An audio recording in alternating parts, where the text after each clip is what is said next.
¿Qué tal? ¿Cómo están todos? Gracias por permitirnos, como siempre lo digo, ingresar a su casa y permitirnos tener una conversación. Que usted también se abra la posibilidad de conocer desde otra perspectiva a figuras que usted ha visto en distintos lugares. Nuestra invitada al día de hoy se ha hecho conocida por una férrea defensa en pos de la seguridad y otros temas que la vinculan con su territorio, La Pintana, probablemente uno de los municipios de Santiago, uno de los tantos municipios, tengo que decirlo así, estigmatizados. Buenas noches a todos, buenas noches. Claudia Pizarro, bienvenida alcaldesa, ¿cómo está usted?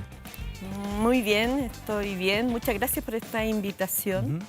Así que hace bastante tiempo que no nos veíamos. Sí, pero no nos veíamos desde el otro lado. Sí, desde el otro lado. Hoy no vamos a hablar de la política, de la actualidad, de la coyuntura, sino que hoy me interesa presentarle también a la gente a la mujer detrás de la alcaldesa, a esa mujer que ha dado esta batalla por La Pintana. Entonces, partamos contándole a la gente qué significa hoy, 2022, vivir, crecer, desarrollarse, vivir y morir, como dicen en La Pintana. Sí, efectivamente yo siento que yo soy una pobladora que llega a ser alcaldesa. Yo reconozco mi origen en la comuna de La Pintana, si bien es cierto, hoy día no vivo en la comuna de La Pintana, no solo siendo alcaldesa, sino que yo me había ido hace bastante tiempo de La Pintana precisamente para tener más tiempo con mi familia.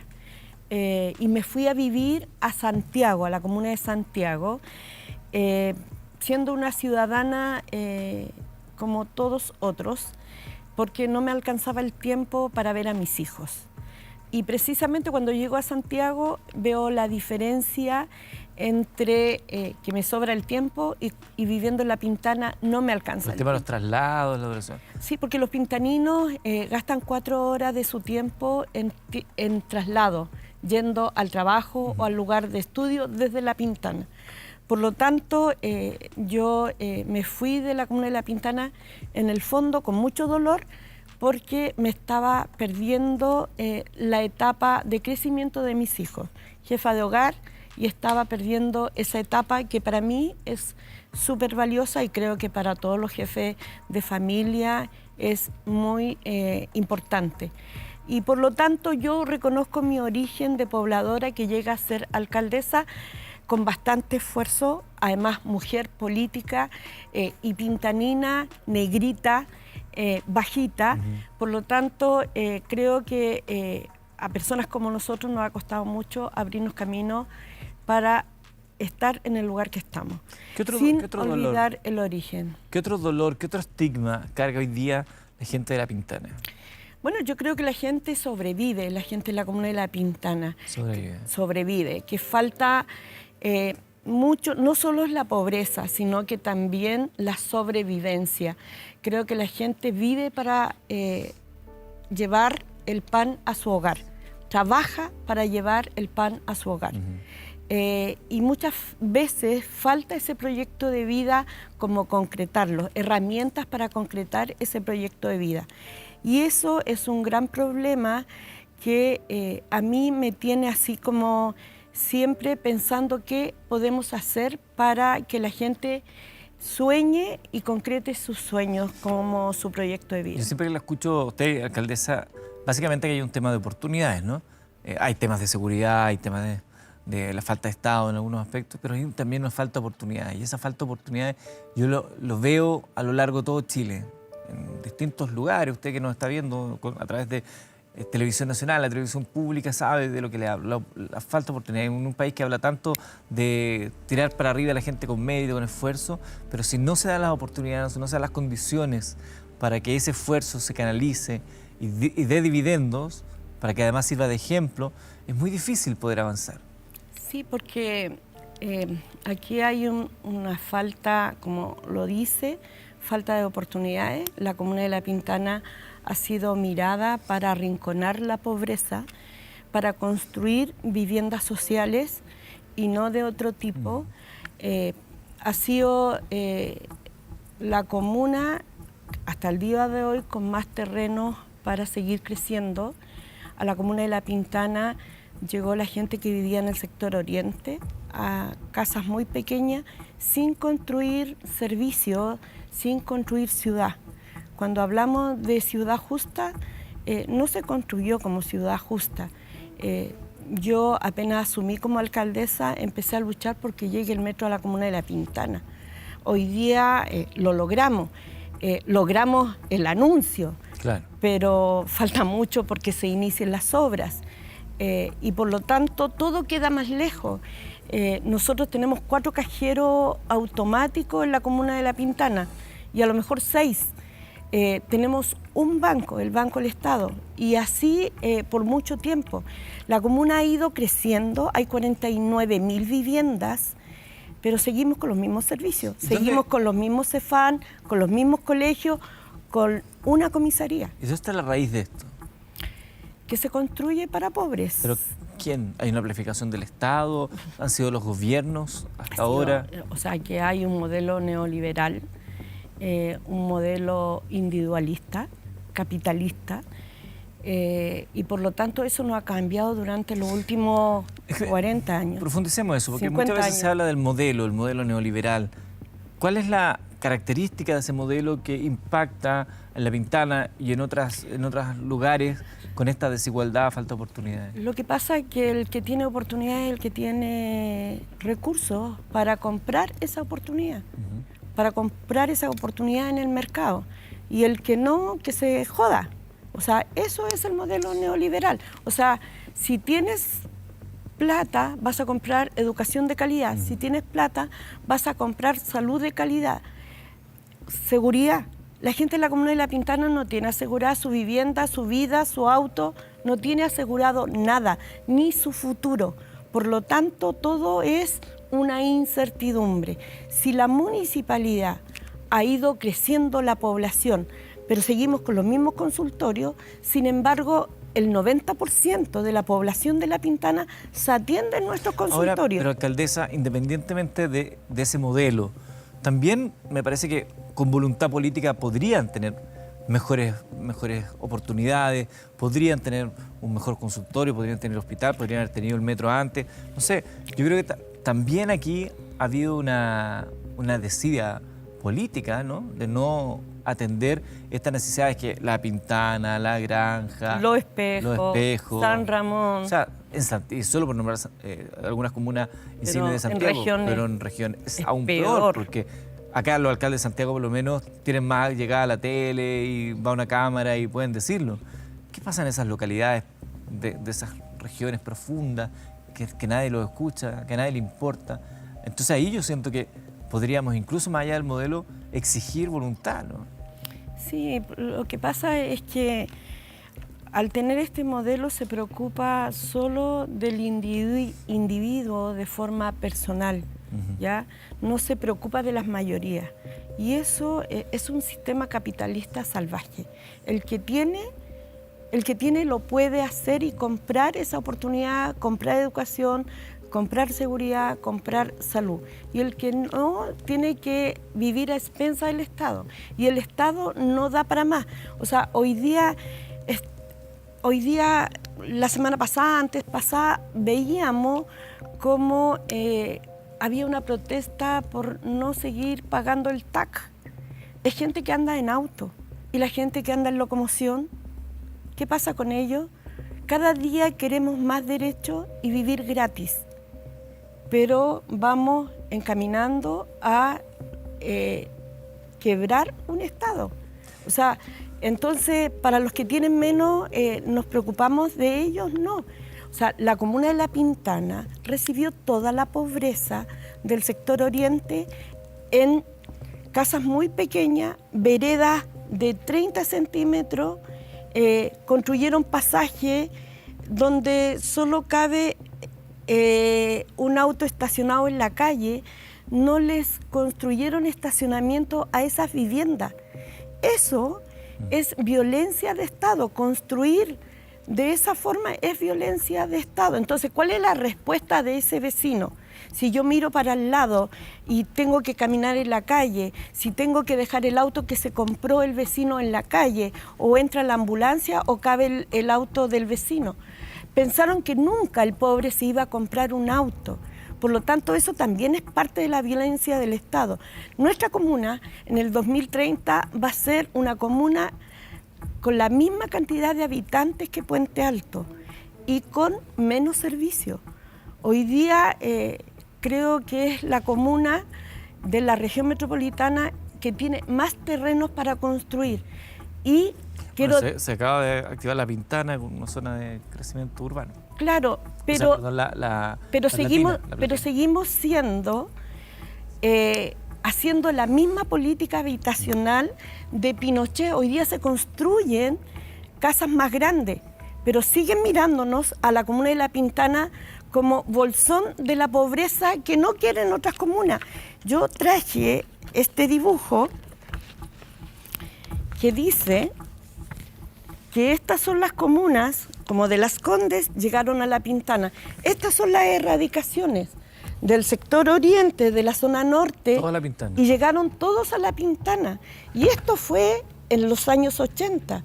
Y hoy día sigue pasando lo mismo, en el 2022, el 2023. Por lo tanto, ¿hasta cuándo?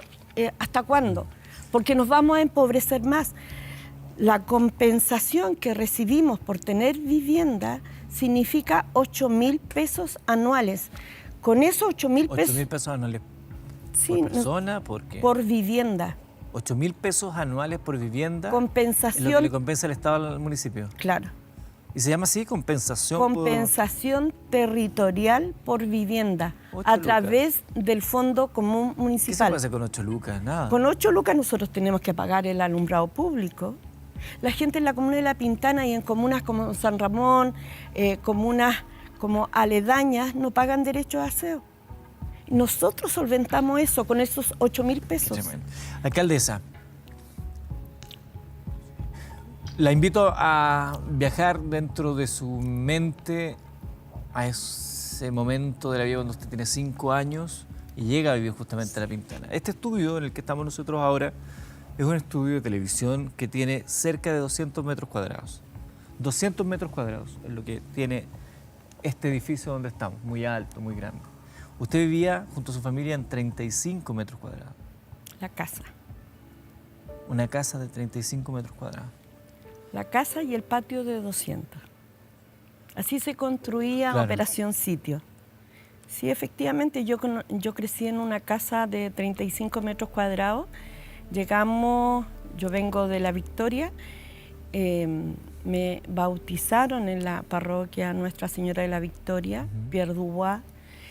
Mis padres, antes de llegar a la comuna de La Pintana, vivieron en un hoyo arenero en Avenida La Feria, con Salesiano, lo que es el Parque Andrés Yarlán.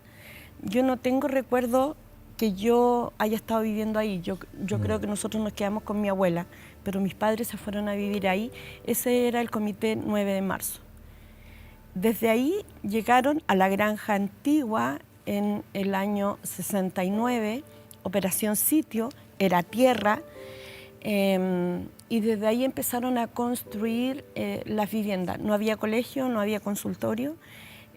Todo comenzó cuando llegaron nuestros padres, nuestros vecinos. ¿Qué recuerdo tiene de ese hogar de 35 metros cuadrados con su familia?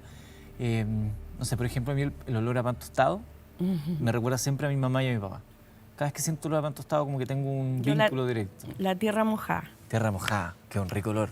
Sí, la tierra Tardes mojada. de verano con tierra mojada. Tierra mojada, el olor a tierra mojada, me encanta.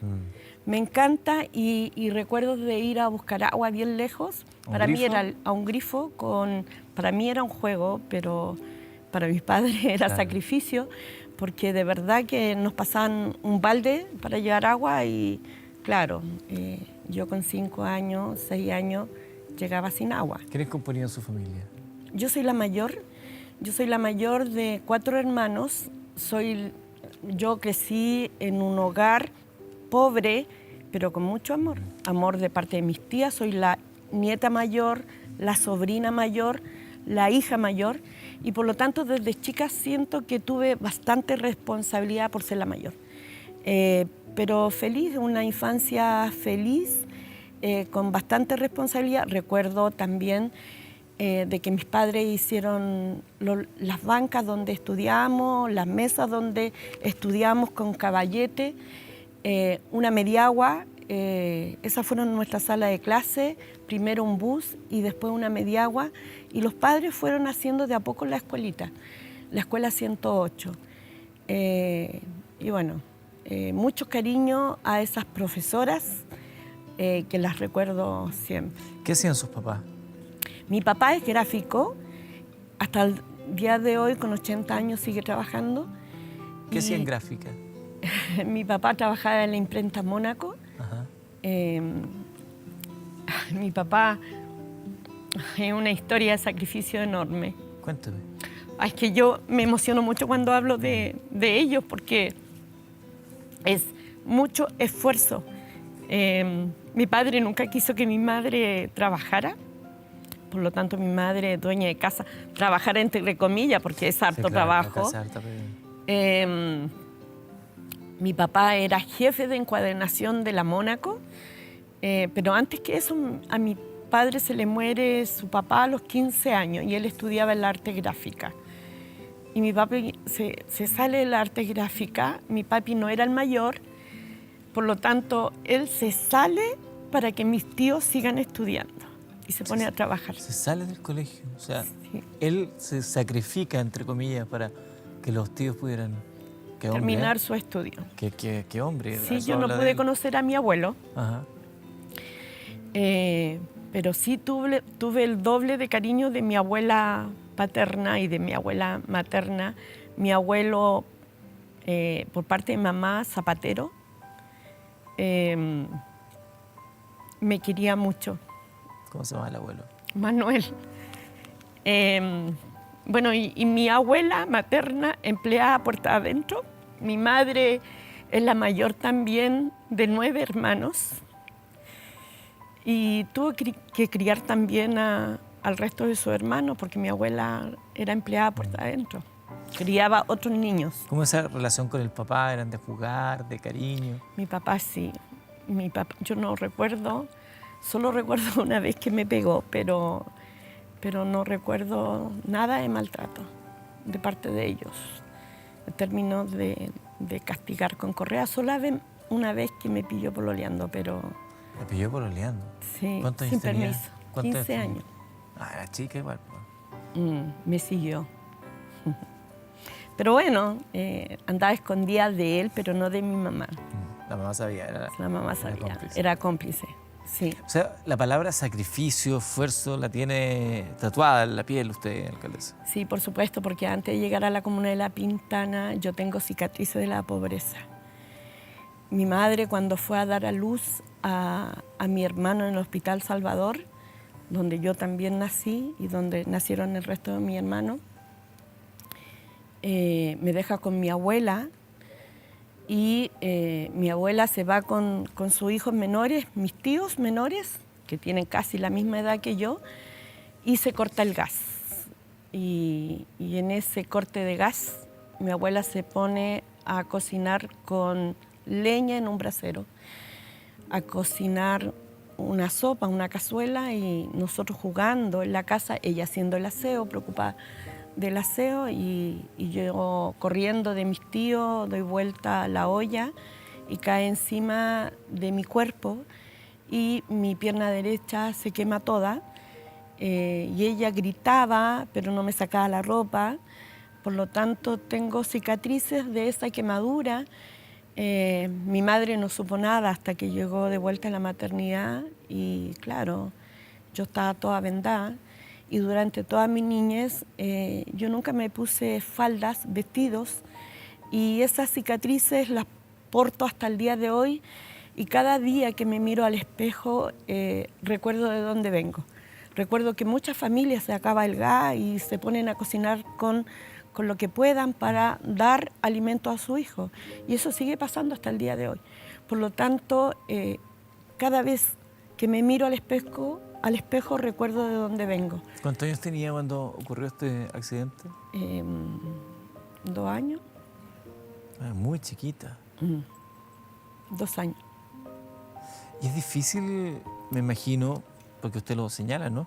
no ponerse una falda, empieza a crecer. Traje de baño. Claro. Yo me iba a la playa cubierta con la toalla hasta el momento que me metía al agua y le pasaba la toalla a mi papá, a mi mamá.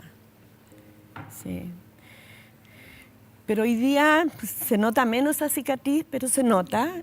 Hoy día con el sueldo que tengo podría borrármela, pero no me la borro porque yo soy fiel a eso, a esos orígenes de la pobreza. Conectada con la realidad. ¿Cómo lo hizo para poder avanzar en términos de dejar de sentir un poco la vergüenza o el pudor y no quedarse pegado en eso? Yo realmente crecí con eso, con esa cicatriz, con esa vergüenza, con ese estigma interno. Yo creo que muchos compañeros de colegio, vecinos de infancia, no saben de esta historia.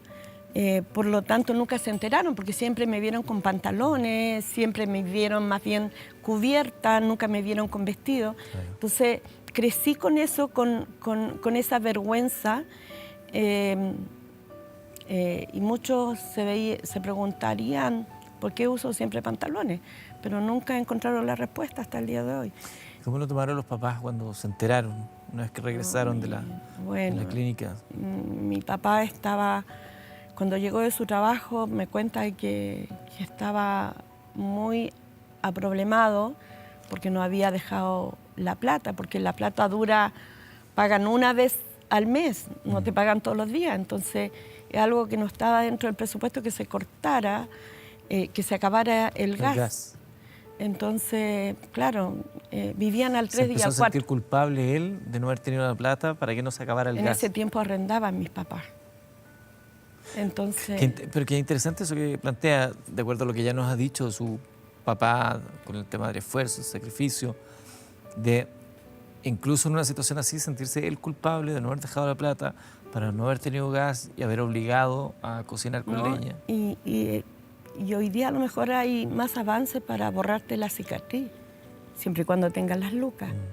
Pero en ese tiempo no. En ese tiempo una quemadura era muy complicado. Yo tengo injertos. Me tuvieron que sacar piel para poner en otro lugar. Entonces, eso es lo que había que hacer, yo creo que hasta el día de hoy. Por lo tanto, y además, después nos pasó algo más terrible, que en el año 70 nuestra casa se quema, hay un incendio. Y se quema todo. Entonces, claro, y otra vez niña, yo estaba en primero básico y... habíamos llegado hace un año y se quema todo, se quema... Era la casa, pero era la mediagua. Yo quedé con el uniforme porque yo estaba en el colegio y mis hermanos estaban adentro de la casa. Salieron por la ventana. Mi mamá había dejado la casa encargada a una vecina y la vecina dejó cerrada la casa, prendió la tetera y fue a encender, a preparar la once para su marido que iba a llegar. Y dejó a sus hijos y a mis hermanos encerrados y con los fósforos por ahí encima, y la casa se empezó a quemar y mis hermanos salieron por la ventana. Entonces yo casi pierdo a mis hermanos, casi de verdad que hubiese sucedido una desgracia mayor. Mi hermano salió por la ventana y sacó a todos los demás. Y yo cuando voy llegando del colegio veo que mi casa, mi muñeca, estaba quemada. O sea, uno a esa edad siente los juguetes, no siente el televisor, no siente la cama, siente a menor dimensión. ¿Tiene el recuerdo de la pena que le causó? Lo tiene claro, es vívido. Sí, yo estaba en el colegio y sentía las bombas, pero nunca pensé que era mi casa la que se había quemado. Y yo encontré súper extraño que mi mamá no me fuera a buscar al colegio. Era la única que estaba estudiando, porque el primero básico recién había comenzado. Y antes de llegar a mi casa me atajan y no alcanzo a ver mi casa quemada y me llevan a otra casa, a juntarme con mi hermano. ¿Cómo lo hicieron? ¿Y dónde vivieron? ¿Cómo sacaron Mi ropa? papá trabajaba en la imprenta Mónaco Ujú. y nos fuimos a vivir A la imprenta. a la imprenta. Y ese empleador le compró zapatos a mis hermanos y ropa. Es empresario, don Luis Santander, que falleció.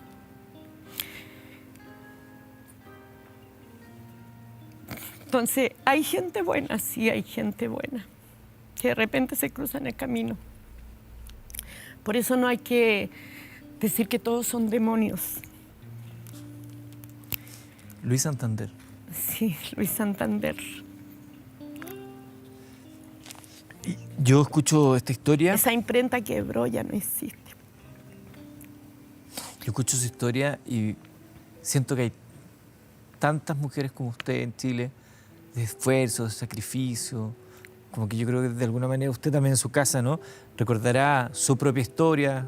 Yo recuerdo la historia de mis padres al escuchar este relato y nos vinculamos con eso y por eso a mí me gusta esta posibilidad de conocer esa otra parte de aquellos que usted ve en algún momento por ahí, esa historia de esfuerzo, sacrificio, de cosas que le pasan y que de alguna manera nos vinculan en este viaje por la vida que todos hacemos juntos. Por eso, y reitero esto de forma repetitiva, la conversación es un imperativo democrático, nos une en nosotros, no nos separa en buenos y malos. Estamos todos en un mismo camino, siguiendo la misma senda, tratando de ser cada vez mejor. Me llamó la atención dentro de su historia, Claudia, que quiso ser monja. ¿Cómo llega a pensar en ello? Sí, porque desde el momento que yo cumplo la edad para prepararme en primera comunión, mis padres se acercan, no había parroquia, había casas donde se realizaban la misa y funcionaba. Entonces se acercan y siempre comienzan a preparar como para la primera comunión para mí. La catequesis. La catequesis. Claro. Y desde ese minuto yo hice la primera comunión en el año 75 y años antes empezamos con la catequesis hasta, no sé, hasta que cumplí 28 años no me alejé de la parroquia. Siempre vinculada por la parroquia, por la posibilidad de tener amistades, de grupos, o por la posibilidad también de colaborar, de ayudar, de hacer acción social. Bueno, mi mamá comenzó con eso y se puso muy activa y formaron los comedores de ayuda fraterna, donde atendían niños desnutridos en la dictadura y daban almuerzo y los fines de semana nos llevaban a nosotros, los hijos, las mamás que cocinaban de la catequesis, aparte formaron los comedores y nosotros entregábamos el pan. Ellas hacían el pan, hacían la comida y nosotros en la puerta entregábamos el pan amasado. Y ahí empecé a abrir los ojos de que mis vecinos tenían una pancita abultada porque estaban desnutridos. Y yo a los niños de mi edad les daba pan, o sea, les entregaba el pan. Y nos sentábamos con ellos a comer la misma comida los fines de semana. Entonces, desde ahí nació como ese amor al prójimo, a entender que algo teníamos que hacer. Yo muy chica, mi mamá mucho más clara, junto a otros, y empezamos con esa opción por los pobres. Y todo mi tiempo de adolescencia era para estar alrededor de la parroquia, en los MOANI, los movimientos apostólicos de niños y adolescentes, que eran como los Boy Scouts. Y después fui miembro de la comunidad Maranata y después coordinadora de la comunidad Maranata. ¿Maranata es movimiento apostólico? No, MOANI, movimiento apostólico de niños y adolescentes. ¿Y Maranata?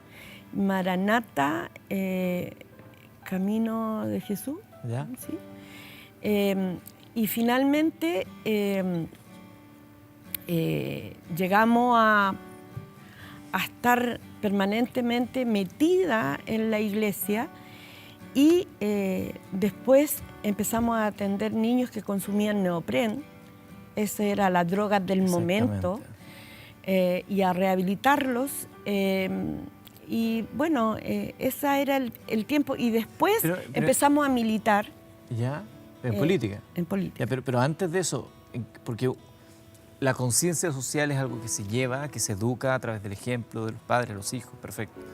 Pero ¿en qué momento eso usted dice, creo Es que que el camino para Lo que la pasa forma de es que, canalizar esto a través igual de que ser todos monja? yo empecé a pololear a los 15 años. Cuando el papá la... Sí, me pilló. me las dio. Ujú. Y Ahí siguió pololeando igual a pesar de... sí, rebelde, un Rebelde. poquito rebelde. Y, pero los pololeos no me duraban, o sea, me aburrían. Ya. Y finalmente, porque me entorpecía mi labor eclesial. Entonces, de verdad nunca me sentí enamorada, y por lo tanto, en un minuto, las monjas de la Congregación Santa Ana me invitaron a seguir ese camino.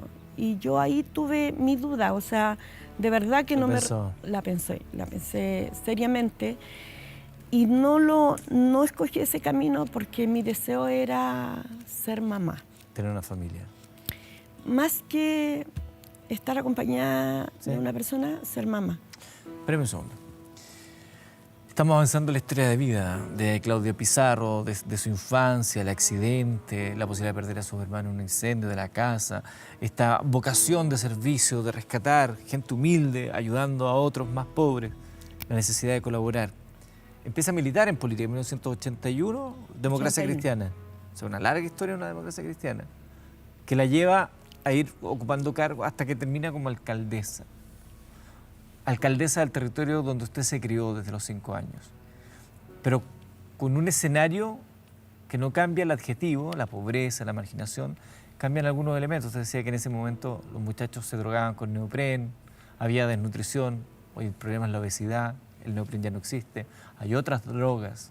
Y usted ha tenido que dar esa batalla contra ese mundo, el mundo de la drogadicción. Batalla que le ha tenido usted también en la mira de los grupos de narcotraficantes, en esta guerra que usted ha instalado, al punto que la han amenazado, que la han atentado contra su vida, que le han disparado. El año 2020 a usted le llegan, o sea, no le llegan a su cuerpo, pero le dispararon. ¿Cómo enfrenta esto, no? Desde la valentía natural de decir, oye, tengo una familia también que proteger, pero desde otro lado, así como no me pueden amedrentar porque yo estoy dando la pelea por lo justo. ¿Esto es coherente con lo que yo hacía toda mi vida desde que estaba ayudando a los niñitos pobres en la calle? Sí, es coherente porque de alguna forma hay que salvar a la mayoría de la gente que vive ahí, que es gente honesta, trabajadora y que saca la mugre todos los días para salir adelante. Ese episodio del baleo. No, yo no estaba en la oficina y llego el día hábil de trabajo. Eso fue un fin de semana, Ajá. Un día en la noche. Fue como una amenaza, entonces. Se paran frente a la municipalidad y disparan. Como una advertencia. Sí, y penetra el ventanal y se aloja en la pared. Pero yo estoy viva. Nosotros tenemos en la comuna más de 10 casos, una decena de vecinos que han muerto a causa de una bala asesina. Yo afortunadamente no estaba en la oficina. Era de calibre 45. Ya hasta el día de hoy no hay responsable, no se sabe quién fue, la denuncia la hicimos, al igual que los casos de Baltasar, un bebé de 9 meses que murió en los brazos de su mamá dentro de la casa. Claro. O de Yasna Yaupe, que estaba amamantando a su hija en Santo Tomás. Y la bala que penetró en su casa también fue por la espalda. Entonces, Xiomara, que fue a comprar comida en la noche y no volvió nunca a su casa. Entonces, yo estoy viva, pero hay muchos vecinos inocentes que están muertos. Consuelo, una mujer que fue a comprar pan. Entonces, o un vecino que le abrió la puerta a la vecina y claro, el disparo no era para él. Yo sé que hay muchos casos, ¿no? Y esto es algo que lamentablemente se ha ido repitiendo y amplificando en el último tiempo. Pero a usted, Claudia Pizarro, madre, ¿cómo le afecta? ¿Cómo lo toma? ¿Cómo vive esa experiencia de estar en la mira de narcotraficantes? Mis enemigos son los narcotraficantes y los delincuentes. Y a ellos no les tengo miedo. No les tengo miedo. Alguien tiene que enfrentar esa batalla, esa guerra contra ellos. Porque las acciones violentas no han terminado. Había un cerrón, No, ataques yo con cuchillo. llevo bastante tiempo con protección policial dispuesta por la Fiscalía. Y es difícil desarrollar una vida como alcaldesa o como ciudadana con protección policial. Tengo que decir que no puedo desarrollar una vida como cualquiera, porque yo me abstengo de ir a muchos lugares, porque también sé que el carabinero que me anda cuidando tiene una vida familiar y tiene que descansar. Entonces yo me abstengo mucho de otras cosas que debiera hacer. Entonces mi vida es el trabajo y mi familia. Y no me alcanza más el tiempo. Yo no veo a mis tíos, no disfruto con mis primos, no voy a fiestas, no voy a eventos sociales. Pero no va a las fiestas, no va a los eventos sociales. Porque no me alcanza tampoco el tiempo, tengo que ser honesta. Pero también sé que no voy a bingos. A los bingos de beneficio. De las poblaciones que iba. Porque me recomiendan que no tengo que ir, porque en caso que pase algo, ¿cómo lo hago con un carabinero? Entonces pongo en riesgo la vida de otros también. Esa protección policial que la Fiscalía dispuso para ustedes es un carabinero. Es un carabinero. Que es uno de los que lo acompaña. Que me va a buscar y me va a dejar todos los días. Y me saca de la casa. Claro, y me deja en la casa. Lo digo eso porque de pronto alguien podría pensar que una custodia policial podría significar toda una cápsula de personal dedicado a cuidarlo. Lo que por un lado uno podría decir, ya a lo mejor es lo necesario, pero más de alguien podría decir, claro, para eso están los carabineros, cuando una de las quejas ha sido siempre la falta de funcionarios. No, pero ellos pertenecen a un departamento especial, son preparados, no los sacan de la comisaría, son del Departamento de Protección Policial. ¿Se imaginó que iba a terminar alguna vez con protección policial? No me imaginé que eso iba a ser. Pero bueno, es y el costo de la vida que uno tiene que asumir por ser alcaldesa de una comuna como La Pintana. Si hemos decidido dar la batalla a esta gente, es el costo que tenemos que asumir. Pero es una pregunta que es muy compleja, porque yo creo que nadie realmente tiene la respuesta, pero quizás dibujando opciones lo podemos lograr. Hace poco le hice una pregunta parecida, tuve la oportunidad de entrevistar al presidente de la República. ¿Cómo se lucha contra el narcotráfico? ¿Cuál es la...? Porque hasta ahora, evidentemente, hay una lucha, siempre tiene que haber una lucha, pero parece que no hubiera resultados, al menos no tan concretos. De pronto, un decomiso grande, detiene una banda, pero sabemos que es la punta del iceberg. ¿Cómo se lucha contra el narcotráfico? Esos ejemplos son a corto, o sea, son situaciones coyunturales. Pero cómo se lucha contra el narcotráfico, creo que tiene que ver qué lugar le damos a las personas o cómo tomamos a las personas en su integralidad en torno a la calidad de vida que debemos darle como Estado. Primero eso. No sacamos nada antes de la acción represiva policial, dice usted. Antes de tener más delincuentes, antes de competir con el narcotráfico, tenemos que darle oportunidad a la gente que llega a vivir a sectores vulnerables. Tenemos que darle ciudad justa, calidad de vida, oportunidades, acercárselas. Hoy día hay una alta deserción escolar, producto de que hay niños que repiten y son retirados del colegio o echados del colegio, porque no se acepta la repitencia por este test del CINCE que te hacen permanentemente en los colegios. Entonces, es gravísimo expulsar a un niño de un colegio, porque son carnes de cañón para ese mundo del narcotráfico. ¿Qué sacamos con que un niño esté parado en la esquina si no aprende nada? O sea, o en este país seguimos construyendo más cárceles o hacemos prevención. Ahora, esta propuesta de solución que usted me plantea tiene que venir de una disposición política, de una voluntad política del gobierno central. ¿Qué puede hacer una alcaldesa con las herramientas que tiene hoy en Chile para luchar contra el narcotráfico? Bueno, nosotros tenemos un programa que se llama Vuelvo a la Escuela, que nos hacemos cargo de los niños que detectamos que dejaron de estudiar. Vamos y los vamos a buscar a sus casas, los motivamos, los invitamos y los ubicamos en una sala con profesionales como terapeuta ocupacional, como trabajador social, más los docentes que les corresponden. ¿Cómo les ha ido con ese programa? Excelente. ¿Sí?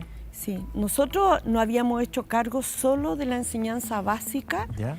en el 2018 y este año abrimos matrícula para la enseñanza media y hemos egresado más de 300 niños hasta el momento, 300 niños que no están en la calle. Claro, se rescataron de la calle. Alcaldesa, nosotros tenemos otro momento dentro de nuestro programa que tiene que ver con esa caja que voy a ir a buscar, permítame un segundo. Este es el tesoro de tu vida. Aquí en esta caja nosotros condensamos, guardamos algún elemento, una imagen, algo que nos vincula con nuestra propia existencia. Venga para acá conmigo. Le voy a pasar esta caja, quiero que la abra y que nos cuente por qué esto que hay dentro para ustedes es un tesoro. ¿Quiere que la abra? Ábrala, por favor, sí. Ay, son mis hijos. Aquello que me dijo en su momento, que la sacó de esa idea quizás de abrazar una carrera ligada a la iglesia porque quería tener hijos. Sí, pero antes de ellos dos tuve otro hijo que falleció, que se llama Felipe Alex. Y él es Matías, mi hijo mayor hoy, y ella es Javiera. Javiera. Son mi razón de lucha, de existir, de sentirme realizada.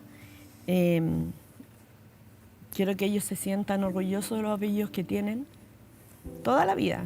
O sea, cuando esté muerta igual. Entonces, me saco la mugre todos los días para que no olviden que el apellido Pizarro es parte de ellos también.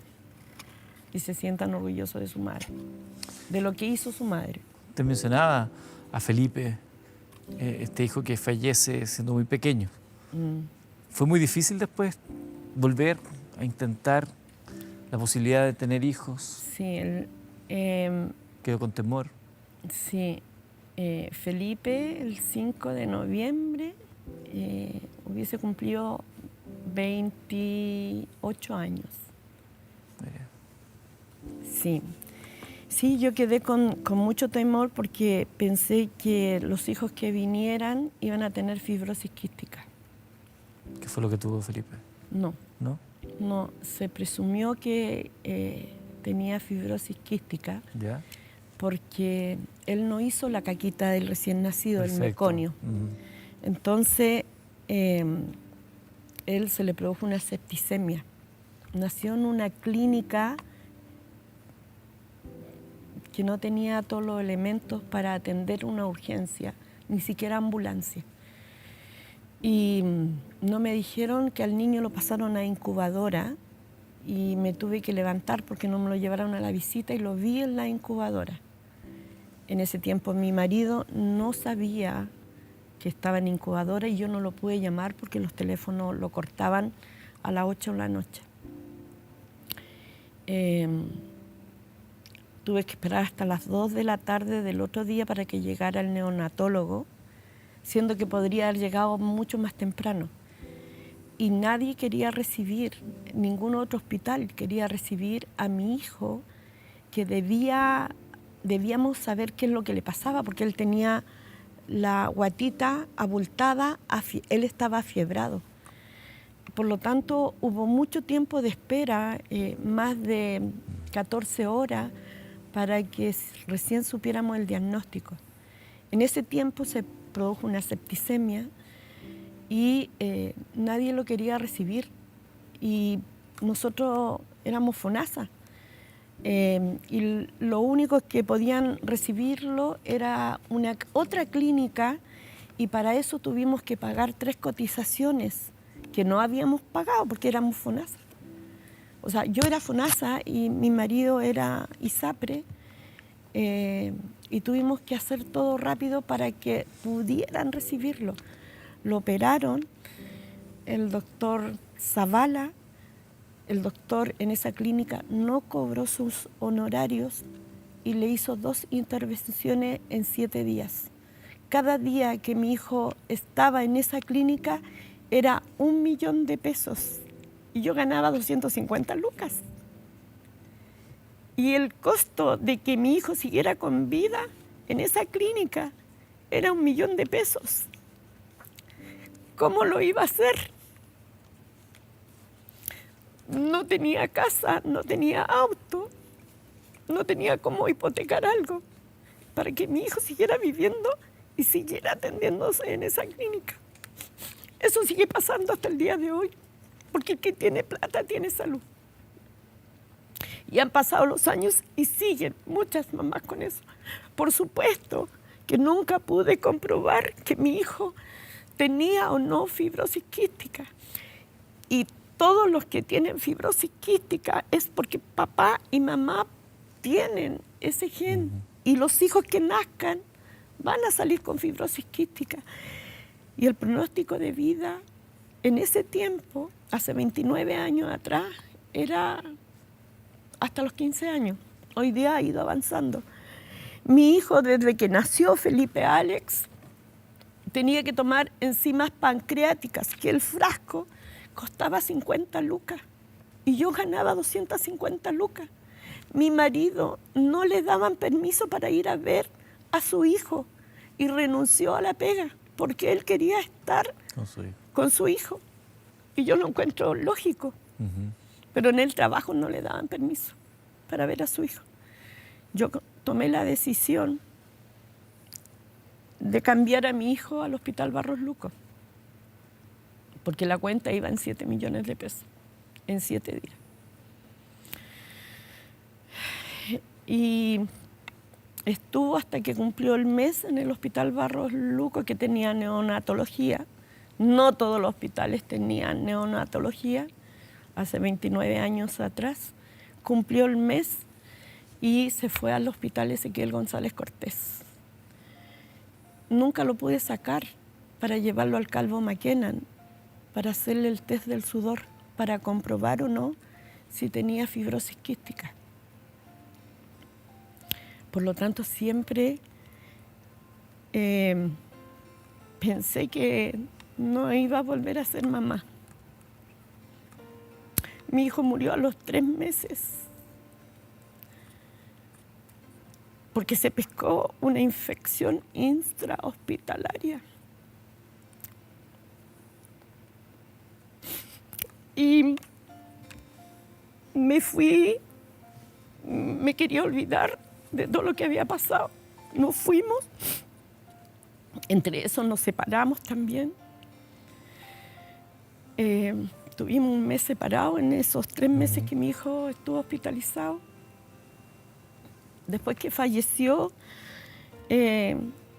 nos fuimos y nos perdimos como un mes. Estuvimos lejos de todo y tratando de ver cómo pagábamos esa deuda también de los 7 millones de pesos.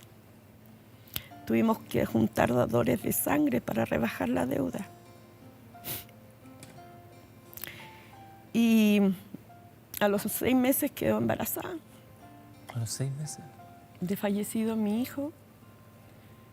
Y quería saber qué hacía. Y fui donde el médico, el doctor Zavala, y me dijo, no tiene por qué ser lo mismo, no tiene por qué repetirse la misma historia. Y pasé 9 meses haciéndome ecografía de todo tipo, tratando de averiguar, y nunca supimos si podría ser lo mismo o no. Y él me presentó la posibilidad de hacer un parto inducido.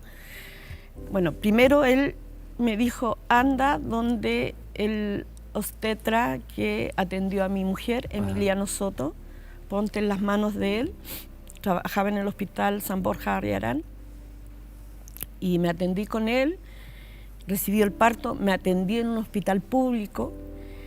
Mi hijo nació, Matías, el 9 de febrero del 95. Por supuesto, cuando nació nos alegramos todos, pero Emiliano me lo lleva y me dijo, hay un solo problema con Matías. Pero no es un problema, me dijo. Su mano derecha no tiene todos los dedos. Y yo dije, bueno, ese no es el problema mientras viva. Claro. Y a los 2 días el Matías hizo caquita, hicimos una fiesta. Qué notable. Sí. Y hoy día él tiene 28 años. Y Javiera 25. Yo no sé qué se puede agregar después de una historia así, con las tristezas propias de la pérdida de un hijo, pero además de esta insensibilidad alrededor, donde empieza a correr un taxímetro, donde la salud tiene un precio, donde ni siquiera la angustia de estar viviendo eso te permite soslayar la tremenda angustia que hoy todavía existe en nuestro país de enfermarse sin tener los recursos. Esta es una idea que se las dejo solamente a ustedes. ¿Por qué? Porque es una idea que la conocen ustedes. Yo creo que ninguno de nosotros desconoce ese problema mayor que tenemos en Chile. Pero la reflexión a la cual te invito es de qué manera podemos cambiar las cosas. Porque no nos podemos seguir quedando siempre en la amargura de pensar que esto es así para siempre. Al regreso de esta pausa, seguimos hablando con Claudia Pizarro, con la alcaldesa de La Pintana, sobre el tiempo, lo que viene por delante para ella. Ya regresamos.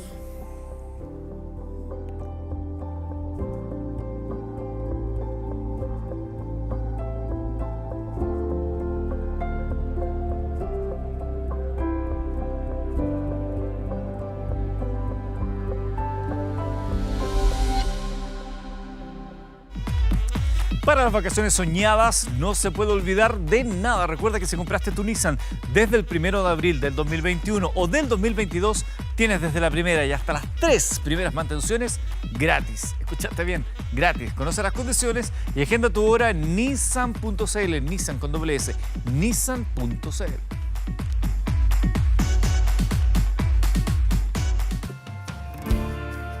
Alcaldesa, tengo este presente para usted de Evan Williams, como decíamos ahí todas sus características. Y ahí está, mire, 3 variedades de Evan Williams para que lo disfrute con sus amigos, para una conversación.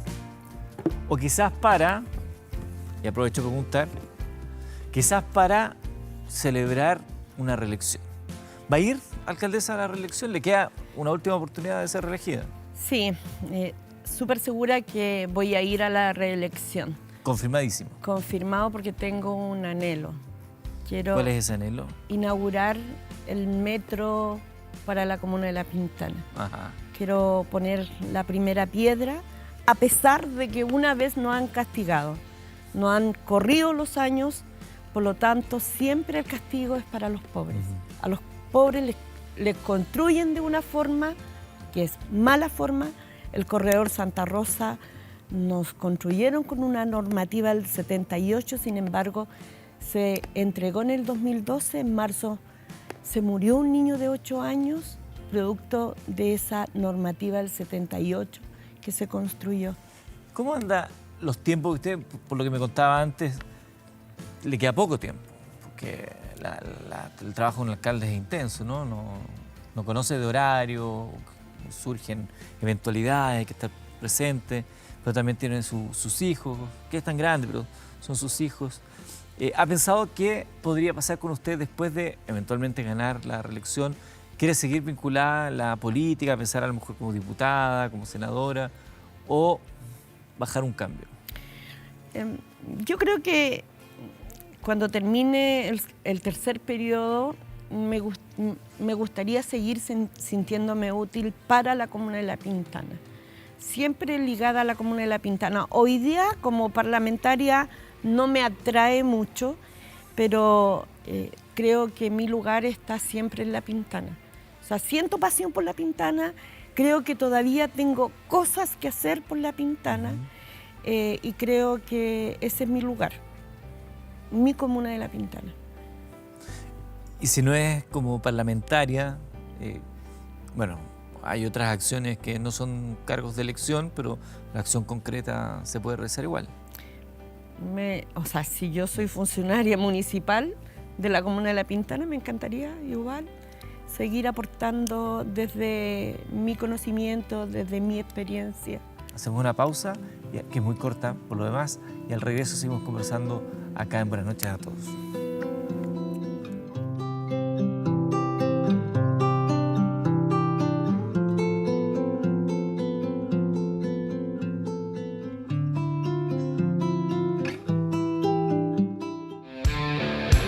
Esto ya no es una sorpresa, es una realidad. Evan Williams, el whisky americano más antiguo de la historia, está más vigente que nunca y se está transformando en el favorito de todos. ¡De todos!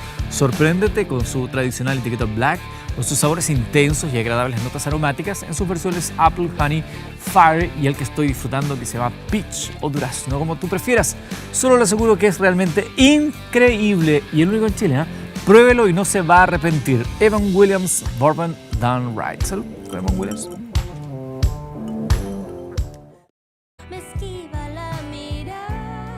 Te invitamos a celebrar los 30 años del Festival Internacional Teatro a 1000 junto a Mon Laferte, artista multifacética que ha traspasado las fronteras de la música y que a través de un despliegue artístico único seguirá conquistando a todos sus fanáticos. La cantautora presentará el 12 de enero en la Quinta Vergara de Viña del Mar el concierto Sola con mis monstruos, una de sus presentaciones más aplaudidas y catalogada como una de las mejores del año. Además, desde el 5 de enero al 12 de febrero estará en GAM la exposición Te amo, Mon Laferte Visual, que nos abrirá una ventana a su imaginario plástico a través de pinturas, poemas, videos, bordados y gigantes muñecas que revelarán su trabajo más allá de la música. Te invitamos a celebrar los 30 años del Festival Internacional Teatro 1000 con esta y más de 130 espectáculos. Para más información, visita teatro1000.cl. Recuerda, teatro1000.cl. ¿Sus hijos le reclaman el tiempo? Sí, pero uno ya empieza, o sea, yo quiero salir con ellos cuando yo tengo tiempo y ellos tienen otras cosas que hacer. Entonces, yo lo que trato de estar con ellos es en la mañana preparar el desayuno y tomar todos los días desayunos juntos. Eso... ¿Viven juntos los tres? Sí. Sí, vivimos juntos los tres. Sí. ¿El desayuno es un momento...? Sí, no la hora de llegada porque yo llego muy tarde. Entonces, ellos ya no están cuando yo llego. Yo trabajo más de 12 horas diarias. Es cierto que no vivo en la comuna, pero solo pongo mi cabeza en una almohada distinta a la comuna. Llego a dormir. Por lo tanto, estoy todo el día en mi comuna. Entonces, mucha gente critica el hecho de que no esté viviendo en la Comuna de La Pintana. ¿Se lo dicen como si fuera una tradición? Claro, pero yo pensaba vivir en la Comuna de La Pintana. Quería volver a La Pintana. Y me pasó el hecho con San Ramón, que recibí amenazas, y yo me iba a comprar una casa en San Ramón. Yo, siendo alcaldesa, recién tengo casa. Yo no he sufructado de la política, siendo que muchas veces asesoré a gente para que tuviera su casa. Nunca, ni nadie de mi familia ha sacado una vivienda vulnerable. Entonces, de verdad que yo puedo mirar a los ojos a las personas porque de verdad que no me arrepiento de ningún acto. Yo he sido consecuente en la vida. Soy una mujer pobladora que llega a ser alcaldesa y estoy orgullosa de mis orígenes. Tengo un regalo para usted, alcaldesa. Pero distinto a este. Aparte de ese. Este ya es suyo, pero tengo otro regalo, que es un regalo que nosotros vinculamos emprendimientos con aquellas cosas que les gustan a nuestros invitados. Pero eso se lo voy a entregar después de esta, que es la última pausa, muy breve. seguimos conociendo a la alcaldesa de La Pintana y otra cosa también interesante. Ya regresamos.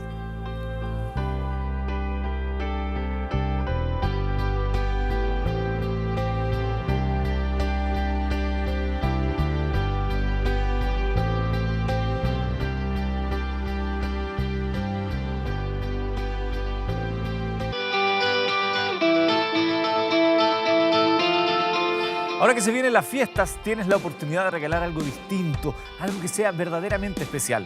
Te invitamos a regalar una experiencia cultural y un gran panorama para el verano que se nos viene.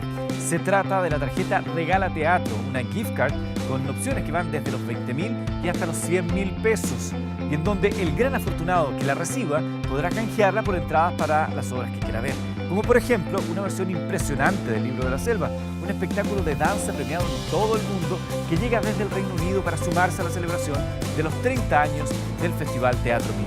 En esta Navidad te invitamos a regalar teatro y a reencontrarnos con cientos de artistas y nuestra historia con la tarjeta Regala Teatro del Festival Teatro Aviv. Disponibles en la boletería de GAM, en el Teatro Municipal de Las Condes y en ticketplus.cl.